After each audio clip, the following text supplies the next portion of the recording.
అందరికీ నమస్కారము. ఈ చికెన్ అయితే మనము నువ్వుల నూనె పోసి వండాము. నువ్వుల నూనె పాత రోజులల్లో రోజు డైలీ కర్రీలో నువ్వుల నూనె లేనిదే వంట చేసేవారు కాదు. నువ్వుల నూనె, పల్లి నూనె ఎక్కువ వాడేవారు.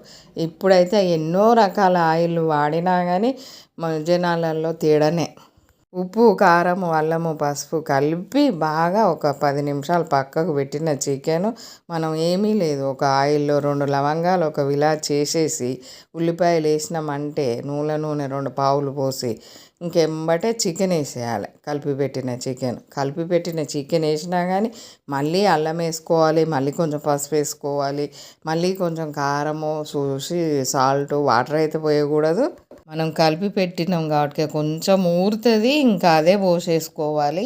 ఇలా దగ్గరికి వండినామంటే నువ్వుల నూనెతోటి చాలా చాలా టేస్ట్ ఉంటుంది. ఇలా అయిన తర్వాత కొంచెం ధనియా పొడి జల్లేసుకోవాలి.